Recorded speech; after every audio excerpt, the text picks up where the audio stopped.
एक गांव में राजू नाम का एक लकड़हारा रहता था। वो जंगल से रोज लकड़ियां लाता और उन्हें बेचकर अपना गुजारा किया करता था। एक दिन राजू जंगल में लकड़ी काट रहा होता है, तभी उसे किसी के गुर्राने की आवाज आती है। अरे ये जंगल में कैसी आवाज आ रही है? आज से पहले तो ऐसा कभी नहीं हुआ। राजू आवाज को नजरअंदाज कर दोबारा अपने काम में लग जाता है। तभी वही गुर्राने की आवाज दोबारा आने लगती है।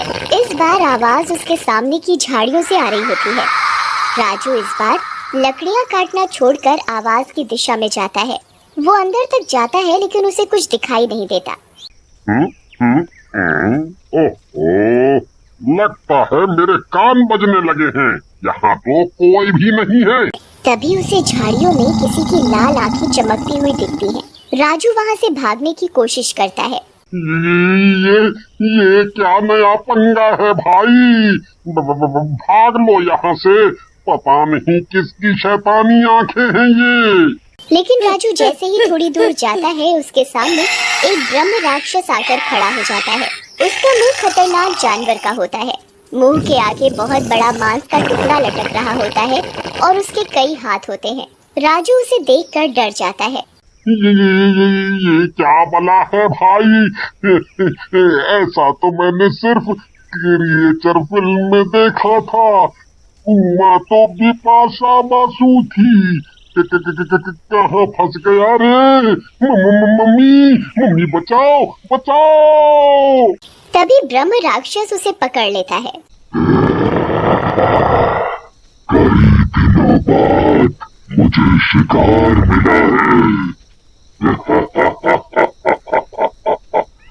इस जंगल के जंगली जानवर खा खा कर मन भर गया था। अब मैं तुझे खाऊंगा।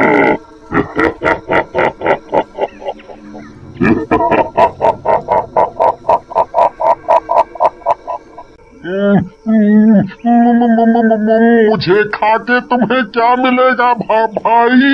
मैं तो वैसे भी सिंगल पसली हूँ, मांस भी नहीं है।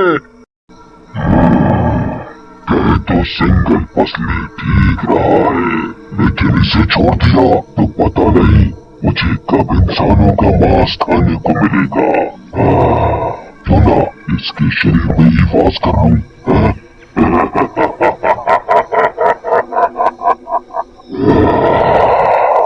ऐसा सोचकर ब्रह्म राक्षस राजू के शरीर में प्रवेश करने लगता है। राजू दर्द से तड़पने लगता है। अरे मेरे शरीर में क्यों घुस रहे हो? ये क्या कर रहे हो?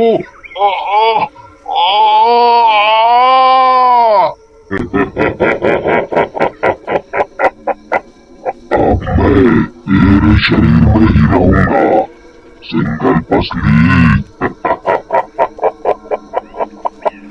और दिन में तू राजू रहेगा और रात होते ही ब्रह्म राक्षस बन जाएगा।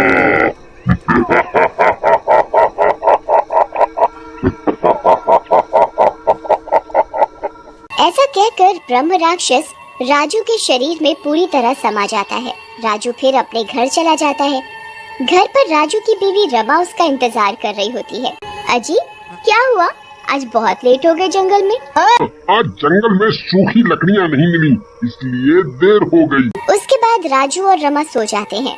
रात होते ही ब्रह्म राक्षस राजू के शरीर में उठने लगता है। अरे मैं पहले अपने घर से निकलूं, नहीं तो ये मेरी बीवी को ही मार डालेगा।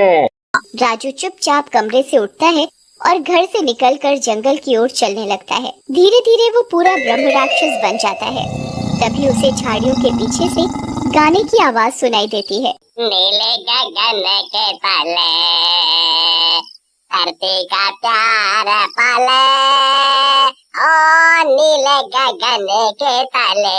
हाय हाय हाय हाय हाय हाय हाय, आज कुछ पराठे ज्यादा ही खा लिए हैं, बहुत दम लगाना पड़ रहा है। नीले गन्ने के तले। तभी उसकी आवाज सुनकर ब्रह्म राक्षस उसके सामने आ जाता है। गांव वाले को देखकर ब्रह्म राक्षस गुर्राने लगता है।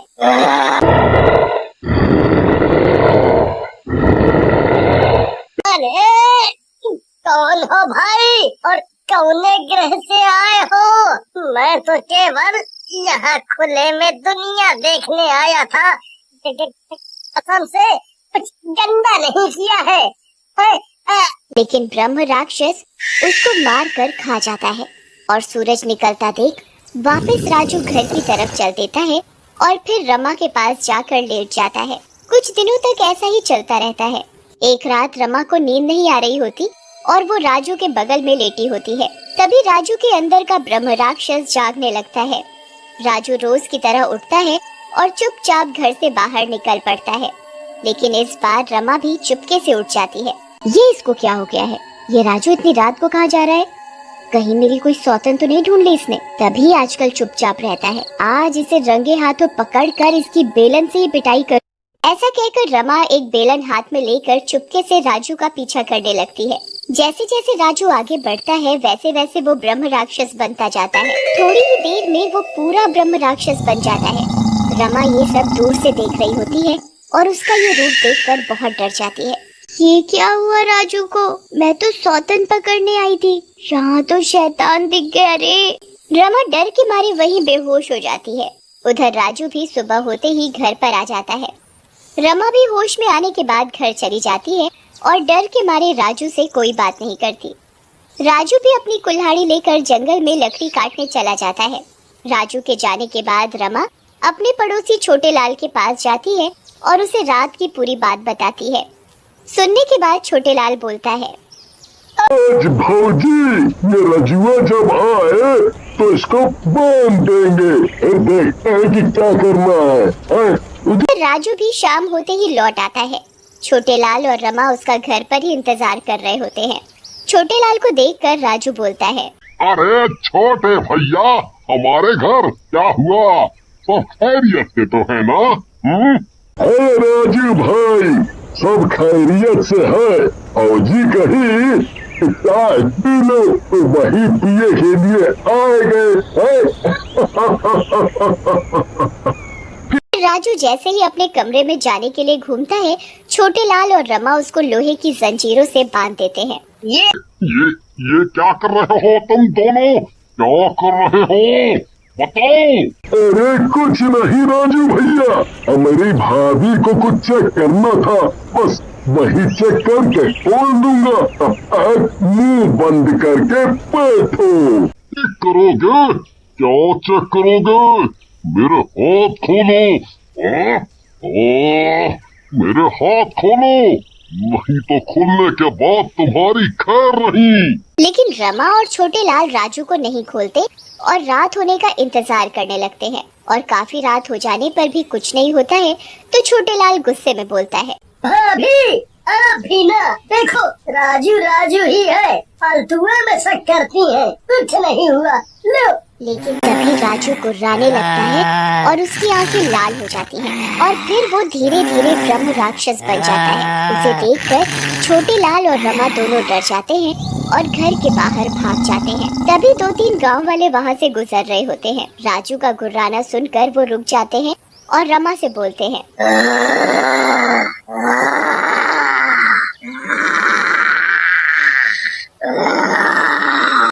अरे रमा बहन, ये घर में कौन जानवर पाले हो?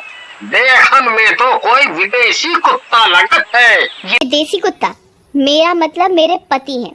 पता नहीं इनके ऊपर कौन सा भूत चढ़ गया है। तभी ब्रह्म राक्षस अंदर से गुर्राते हुए बोलता है, बस एक बार मैं आजाद हो जाऊं, फिर देखो तुम सब गाँव वालों का मैं क्या हाल करता हूँ। उसकी बात सुनकर गांव वाले भी गुस्से में आ जाते हैं। ये तो हमें हमारे गांव में ही धमका रहा है, इसको तो सबक सिखाना ही पड़ेगा। हम तो कहा था इसको आग लगा देते हैं, अपने आप ही जल के मर जाएगा, तो इतना धमका रहा है। ऐसा कहकर गांव वाले मशाल लेकर खड़े हो जाते हैं और गुस्से में राजू के घर की तरफ बढ़ते हैं। रुक जाइए आप सब लोग, अरे इतना तो सोचिए, इसमें मेरे राजू की क्या गलती है? वो थोड़ी कर रहा है ये सब तो उसके अंदर बैठे ब्रह्म राक्षस की वजह से हो रहा है। रुक जाइए ना। रमा की बात सुनकर गांव वाले रुक जाते हैं। तभी गांव वाला बोलता है, बात तो सही है रमा बहन, लेकिन हम इस राक्षस को ऐसे भी तो नहीं छोड़ सकते। इसे छोड़ दिया तो ये हम सबको मार डालेगा। देखो, हमारी बात मानो तो नदी किनारे वाले बाबा को बुला कर लाओ, वही कुछ उपचार बताएंगे। फिर कुछ गांव वाले बाबा को लेने वहां से चले जाते हैं। उधर ब्रह्म राक्षस का गुस्सा बढ़ता ही जा रहा होता। छोड़ दो मुझे, नहीं तो मैं तुम सबको कच्चा चबा जाऊंगा। छोड़ दो।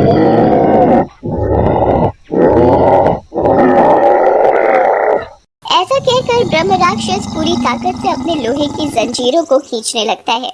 उसकी ताकत से वो जंजीरें दीवार से उखड़ने लगती हैं, जिसे देखकर छोटेलाल वहां से भाग जाता है। रमा बहन, मैं तो कहता हूँ भाग लो, नहीं तो ये राक्षस पहले हमको फिर तुमको जिंदा नहीं छोड़ेगा। भाग लो।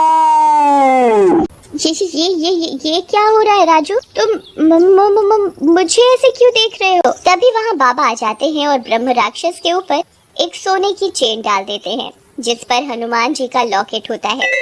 चेन पहनते ही राजू ठीक हो जाता है। देखो राजू बेटा, इस लॉकेट को अपने से कभी अलग मत करना, नहीं तो ये ब्रह्म राक्षस दोबारा से तुम पर हावी हो जाएगा। जय बजरंग बली। फिर एक दिन राजू वो चेन उतार कर नहाने के लिए जाता है। तभी वहाँ से गुजरता हुआ कालू चोर उस चेन को देखता है।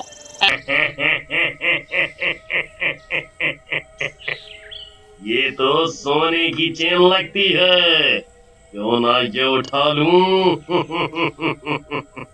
एक बार में ही 2-3 महीनों का खर्चा निकल जाएगा। ऐसा सोचकर कालू चोर वो चेन उठाकर ले जाता है। उधर राजू जैसे ही नहा कर आता है, उसे वो चेन नहीं मिलती। वो रमा से पूछता है, अरे रमा, वो चेन तुमने उठाकर रख दी है क्या? मिल नहीं रही। अरे देखो, तुम ही नहाते समय यहाँ वहाँ रख देते हो, फिर मुझसे पूछते हो। फिर राजू और रमा चेन ढूंढते हैं, लेकिन उन्हें वो चेन नहीं मिलती। फिर रमा जाकर छोटेलाल को बुला लाती है। छोटेलाल को जैसे ही चेन खोने का पता चलता है, ये तुमने ठीक नहीं किया राजू। रात होते ही ये ब्रह्म राक्षस फिर से तुम पर हावी हो जाएगा, और गांव वालों को ये पता चल गया तो वो तुम्हें मार डालेंगे। फिर मैं क्या करूं? एक काम करो, तुम यहाँ से जंगल चले जाओ, जब तक हम कुछ ना कुछ जुगाड़ करत है। राजू फिर वहाँ से जंगल में चला जाता है और रात होते ही ब्रह्म राक्षस बन जाता है और जोर जोर से गुर्राने लगता है। उसके गुर्राने की आवाज गांव में भी आने लगती है। अरे कौनो सिनेमा चल रहा है का? इतनी रात को कैसे गुर्राने की आवाज आ रही है?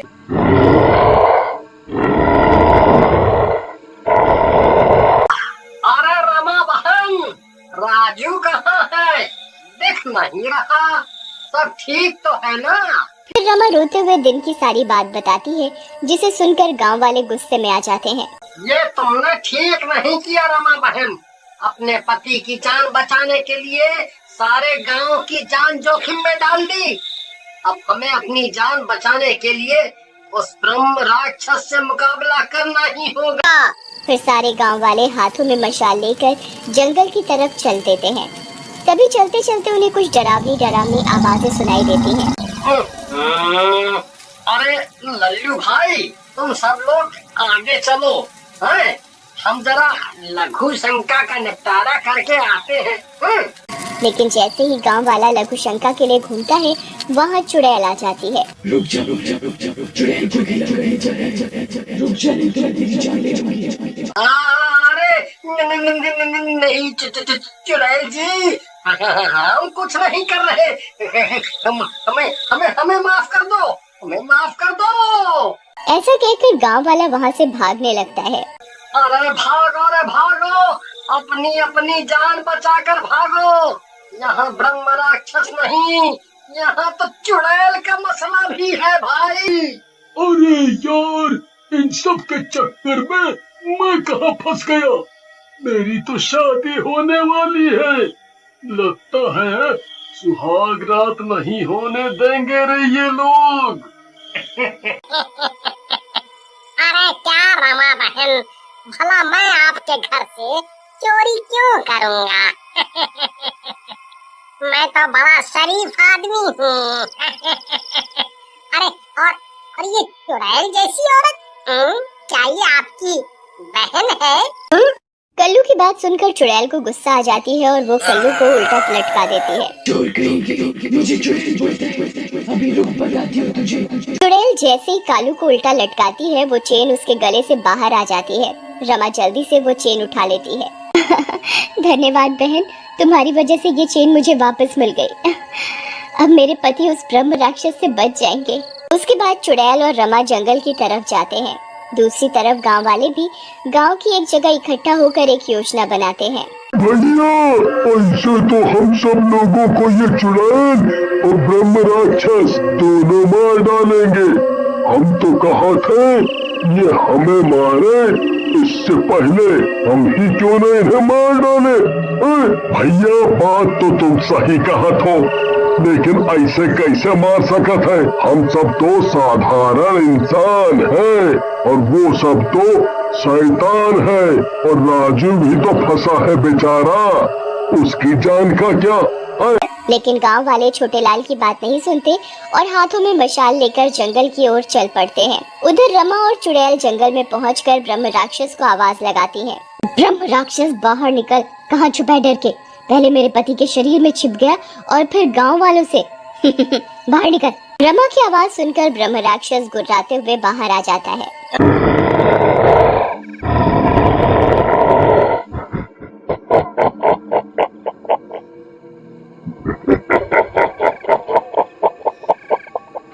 मैं डर गया।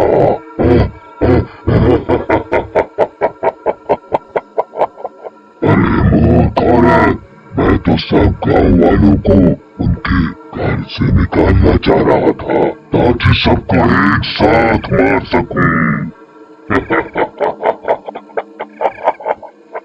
आज मेरा सपना जरूर पूरा होगा। सब आ रहे हैं मरने। तभी चुड़ैल उसके सामने आ जाती है। इस जंगल में यम तो रहेगा। रमा बहन से मिलकर मुझे एहसास हुआ कि एक पति के लिए पत्नी क्या कर सकती है। अब अगर तेरे में हिम्मत है तो राजू का शरीर छोड़ और बाहर आकर मुझसे मुकाबला कर, नहीं तो ये चूड़ियां पहन ले। चुड़ैल के ऐसा बोलने पर ब्रह्म राक्षस राजू के शरीर से बाहर आ जाता है और चुड़ैल की तरफ बढ़ता है। रमा बहन, तुम जल्दी से राजू को वो चेन पहना दो ताकि ये दोबारा उसके शरीर में ना जा सके। रमा जल्दी से राजू के गले में वो चेन डाल देती है। उधर तब तक गांव वाले भी वहां पहुंच जाते हैं। अरे बाप रे, यहाँ तो चुड़ैल और ब्रह्म राक्षस दोनों हैं। अब क्या होगा हम सबका?